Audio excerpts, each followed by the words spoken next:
Hello, my name is Julia, and for today's topic, I will be discussing the issue of transplant tourism and more specifically, why it is unethical in today's world. To start off, transplant tourism in its simplest form is the act of medical patients traveling abroad to purchase organs for transplants. The growing phenomenon of transplant tourism has posed itself as a threat multiple times, not just to the donors and recipients who partake in it, but also the third world communities where many of the organs come from, as well as leading and encouraging the emergence of black markets. And this leads me to my first point as to why transplant tourism is unethical. The first reason is that it is dangerous for the donor and the recipient. It's quite well known, I believe, that transplant tourism is not a professional practice. There's no medical staff on hand when the transplant takes place, and the environment in which the surgery happens is typically very unsanitary and not very well lit. My next point on why transplant tourism is unethical is that it tarnishes reputable companies. UCLA is a university out here in Los Angeles, which is highly reputable for many transplants. When UCLA decides to take on an expensive transplant, they will make sure that the donor and the recipient have vital immune systems, well-working organs, and that the organ up for transplant will be safe to be put into the recipient's body. When somebody decides to undergo transplant tourism, they lose any privilege of that happening. They are exposed to many illnesses, and they are exposed to any detriments that may occur if an incorrect immunobody or antibody is put into their system. Now, with all of the risks which transplant tourism poses, you may be wondering why medical patients would still be willing to go abroad to complete these transplants. And the answer for that is transplant tourism promotes illegal organ trafficking. Illegal organ trafficking, or as it is more well known, the black market, is a system in which vendors go into significantly less affluent communities and they harvest organs from the community members at either a very small price or almost no price at all. In turn, these organs are sold to desperate medical patients who need the organs to stay alive, and as a result, medical patients will go abroad to complete the highly risky transplant. And we will be rounding off this introduction with our group's thesis.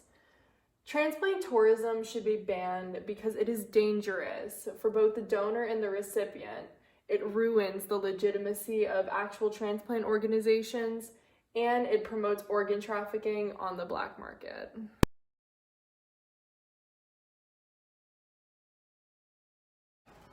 Hello, my name is Yasli. I'm here to give you more supporting evidence on why transplant tourism is unethical. So to start off, the reason why we're even seeing transplant tourism happening is because there is an insufficient amount of organs donation happening worldwide. And so people are actually leaving their home countries to go somewhere else to be able to have these transplant surgeries. But transplant tourism has sparked an unethical phenomenon called organ trafficking. That is the recruitment and harboring of organs from either a deceased or live person. And the people who are harvesting these organs are usually selling these on the black market. And not only that, according to the 2016 article called Transplant Ethics and the International Crime of Organ Trafficking, NEDRI has stated that transplant tourism and organ trafficking has accounted for 10% of all transplant surgeries. So 10% doesn't seem like a lot, but let me give you an example. Let's say there was 100,000 of these surgeries taking place this year alone, so that means 10,000 of those surgeries were coming from organ trafficking and transplant tourism. And not only that, transplant tourism is unethical because it violates medical and legal laws.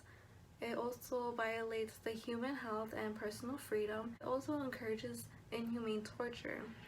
And according to the Oxford University Press, there are 4 principles to bioethical practices, and that is the respect for individuals, autonomy, consent, and altruism. So comparing the 4 bioethical practices and transplant tourism, we could deem it unethical because it is a risk to the general public's health. So it's important to remember that even though people are given the opportunities to get surgeries that they need done through transplant tourism, it is important to remember that it is at the expense of millions of people getting their organs harvested and trafficked and then ultimately being sold on the black market. And that itself is unethical. And now I'll send you over to my fellow classmate. Thank you.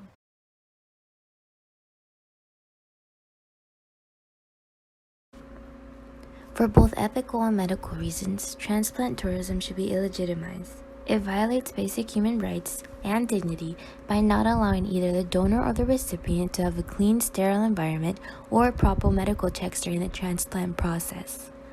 Organ transplants can be done in a safe manner, where real medical professionals can find ideal immunity and size matches between a healthy donor and recipient. For example, the University of California, Los Angeles has a world-renowned medical program which has a high success rate with kidney transplants. According to the World Health Assembly, 52% of these tourist patients had infections, with 9 requiring hospitalization. These group of patients were the ones that went overseas seeking unauthorized transplants. This shows that half the tourists who left the country seeking treatment for their organs came back experiencing complications. The safe and legitimate use of transplant medicine facilitated by UCLA becomes invalidated when its competition is illegal transplant tourism that does more damage than good. Transplant tourism ruins the transparency, integrity, and reputation of establishments correctly practicing organ transplants like UCLA. It promotes the purchase of organs from either the black market or organ trafficking, both which pose detrimental effects to anyone who is medically involved in a transplant. In order to combat these health risks, the World Health Assembly recommends certain constraints be met for individuals to be eligible for transplant tourism.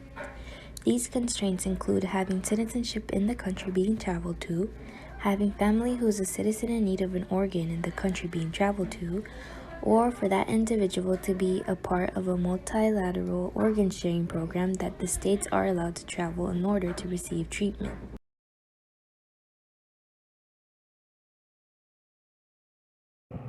Hello, my name is Brandon, and I'm going to be discussing how the integrity of transplant tourism is being negatively impacted by these sort of malpractices that are not being implemented in a safe and ethical manner on an international basis. So first of all, transplant tourism has been proven, it's been increasing in numbers over the years, and while the numbers of actual transplantations have been increased, the mortality rate itself has decreased. So this statistic by itself shows that when it is done ethically and effectively the way transplant tourism is supposed to be done, it is a completely viable option when it comes to getting an organ to a family member or whoever needs it to survive, as long as it's being done ethically and safely. However, with the many forms of illegal transplants coming up in order to make a quick dollar all around the world, the integrity of safe and ethical transplantations quickly diminishes. This is so important because as long as the integrity of transplant tourism is maintained, doctors who are performing this practice in a safe environment that actually helps people, they're not going to get a bad reputation, from doing their job. What will grant them this bad reputation is that, patients going out to getting these procedures done in an unsafe and unclean environment that ends up, giving them a disease or even requiring them to get something amputated. These types of things impact the integrity of transplant tourism a lot. So, like I said, it's important for the integrity of the practice to be maintained and for these illegal methods to be avoided. One issue that leads to an increased number of illegal transplantations that risk the health and lives of patients is the fact that transplant tourism isn't very well regulated. Only three global organizations only mention it in their policies, and within those mentionings, they don't have any clear criteria or constraints as to, what is or isn't transplant tourism and what is or is not illegal. So as long as transplant tourism remains unregulated, there's going to continue to be this growth in illegal transplantations, and basically, as long as there's so much gray area that allows these organizations to function, it's going to keep happening. Furthermore, this will destroy all trust of any clients and their families of any type of transplant tourism if they were to receive this unsafe, practice.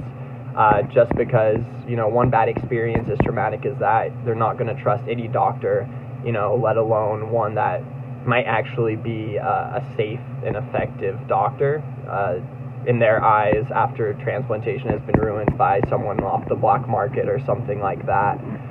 It just will forever leave in their brain that negative imprint. I have some data on this beautiful flow chart right here. And basically, up here in the top right corner, we have numbers of transplantations on foreigners from Pakistan, China, and India.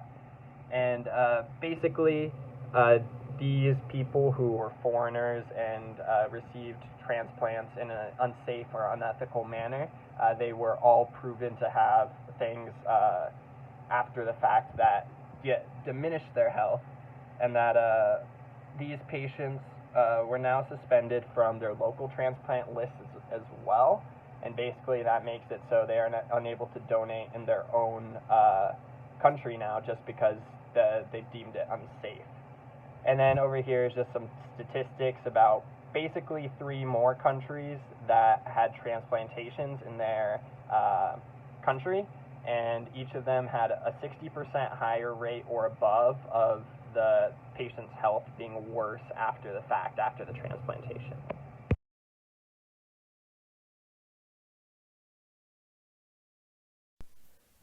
According to our textbook, the phrase doing what is right sounds deceptively simple. Sometimes it takes great moral courage to do what is right, even when the right action seems clear.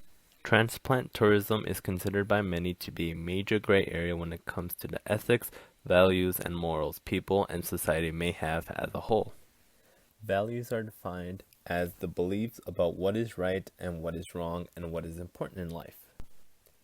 When it comes to the world of transplant tourism, there are many concerns that come along with it, countless about whether or not it is ethical to do and how it can affect the lives of those involved in it and the people around them. Everyone has different meanings and ideas when it comes to values and which matter more than others. Most of this stems from how a person grew up and what they were taught from a young age.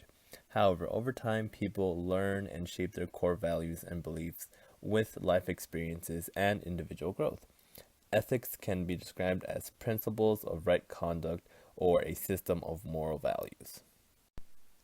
Many people consider transplant tourism as unethical due to the way it is addressed and what may happen behind the scenes, but others may argue that although it may create unethical situations, that this may be the only solution certain people have.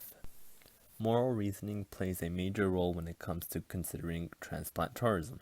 Moral reasoning can be described as a process that is used in making ethical and unethical behaviors and how they can be used to solve moral dilemmas, and does not include to the morality of the person or their values, but focuses mainly on the situation and how it will be resolved.